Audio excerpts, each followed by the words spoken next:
Going to another topic. So మీకు ఈ flowers ఇస్తున్నాను. ఫస్ట్ ఈ ఫ్లవర్స్ మీకు ఇచ్చే ముందు the colours of flowers indicate something. So ఈ రెండు ఫ్లవర్స్ 2 కలర్స్ లో ఉన్నాయి. సో ఈ 2 కలర్స్ లో ఏ ఫ్లవర్ దేనికి సంకేతమో మీకు తెలుసా? రెడ్ రోజ్ అంటే లవ్ అని తెలుసు, మరి ఎల్లో రోజ్ అంటే ఫ్రెండ్షిప్ ఏమో. Yeah, exactly. So yellow colour rose is meant for friendship and red colour rose మీరు అన్నట్టుగా ఆ రోజ్ లవ్కి సంకేతం. సో ఈ ఫ్రెండ్షిప్ రోజ్ ఎవరు తీసుకుంటారు అండ్ లవ్ రోజ్ ఎవరు తీసుకుంటారు? రెండు తీసుకుంటాం. మా ఇద్దరి మధ్యలో ఫ్రెండ్షిప్ తో కూడిన లవ్ కాబట్టి రెండు తీసుకుంటాం. సో ఒకళ్ళకి ఒకటి. మీ చేతిలో ఒక 2 ఫ్లవర్స్ ఉన్నాయి. కొన్ని క్వశ్చన్స్ అడుగుతా ఇప్పుడు. సో ఆ క్వశ్చన్స్కి ఈ ఫ్లవర్స్ని రేస్ చేయాల్సి ఉంటుంది ఆన్సర్ కోసం. ఓకే, సో ఎవరు రేస్ చేస్తే వాళ్ళ దగ్గర నుంచి ఆన్సర్ వస్తుందని నేను అనుకుంటాను. అండ్ మా ప్రేక్షకులకి ఇది కొంచెం టిపికల్గా స్నేహితులకి ఈ వాళ్ళ రిలేషన్ని ముందుకు తీసుకెళ్ళి స్ట్రెంగ్తన్ అవ్వడానికి ఉపయోగపడతాయని అటువంటి ఆన్సర్స్ మీరు ఇస్తారని నేను అనుకుంటాను. సో ఇద్దరిలో డెసిషన్ మేకర్ ఎవరు? డెసిషన్ మేకర్ శ్రీనివాస్ గారు. సో అంటే ఏదైనా డిస్కషన్ వచ్చినప్పుడు ఆ డెసిషన్ మేకింగ్ స్కిల్స్ అనేవి చాలా పర్టికులర్గా ఉండాల్సి ఉంటుంది. సో ఎలా తీసుకుంటారు మీరు డెసిషన్? చాలా అనుభవాలు చాలా చూశాను కదా, అనుభవాల్లో జీవితాన్ని అంతటినీ చాలా ఇప్పుడు ఏమంటే ఇంకా చిన్నమ్మాయి, ఆమె కొన్ని ఎక్స్పీరియన్సెస్ లేకపోవచ్చు, నాకు ఎక్స్పీరియన్సెస్ ఉన్నాయి. నా ఎక్స్పీరియన్సెస్నే పాఠాలుగా తీసుకొని ఇది ఇలా చేస్తే మంచిది, ఇది ఇలా చేస్తే మంచిది అనేది కొంచెం బాగా నిర్ణయం తీసుకొని తనతో చర్చిస్తాను, డిస్కస్ చేస్తాను.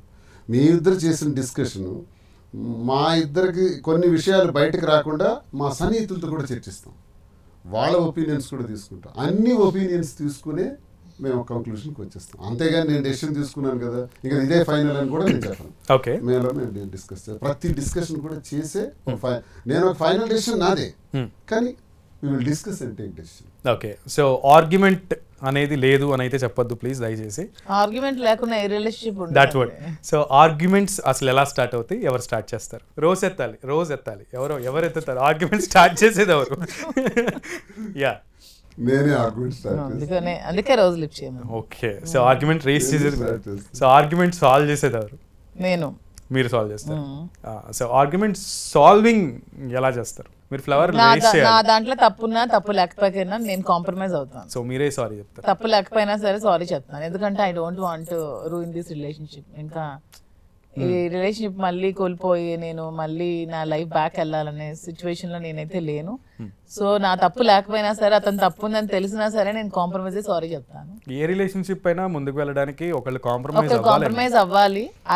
అవుతేనే ఆ రిలేషన్షిప్ చాలా బాగుంటుందని నేనైతే చాలా స్ట్రాంగ్ గా నమ్ముతున్నాను. ఎదురు ఈగోస్ కి పోతే రిలేషన్షిప్ కంప్లీట్ గా రూన్ అయిపోతుంది.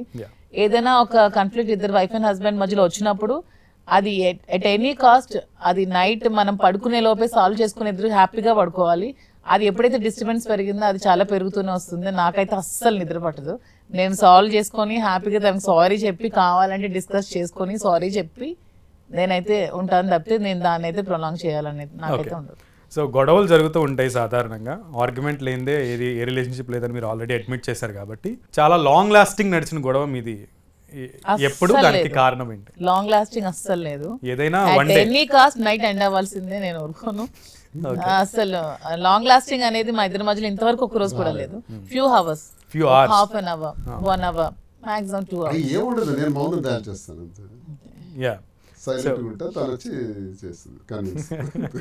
ఎలా అనిపిస్తుంది అలాంటి టైంలో మీకు? అంటే లైక్ కోఆపరేషన్ అనేది చాలా ఇంపార్టెంట్ లైఫ్లో, అండ్ మీకు శాఖభాగంగా మారినటువంటి మాధురి గారి కోఆపరేషన్ ఇంకా ఇంపార్టెంట్ ముందుకు వెళ్ళడానికి.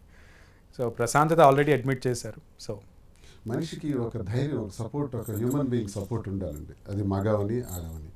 స్నేహం, ఆ స్నేహం ఒక మంచి స్నేహితుడి ద్వారా కూడా వస్తుంది. అలాంటి స్నేహానికి ఉన్నటువంటి లక్షణాలన్నీ కలగలిపి ఒక భార్య రూపంలో వస్తే ఆ మగవాడు చేసుకున్న అదృష్టమే.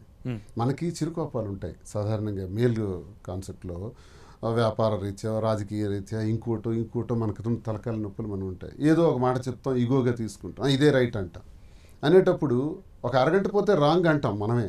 కానీ ఆ రైట్ అనేటప్పుడు కొంచెం కన్విన్స్ చేయగలిగే స్థితి ఏ విమెన్కి అయితే ఉంటుందో, ఎప్పుడైతే ఆ విమెన్ దాన్ని మూవ్ చేయగలుగుతుందో అరగంటని గంటని సక్సెస్ఫుల్.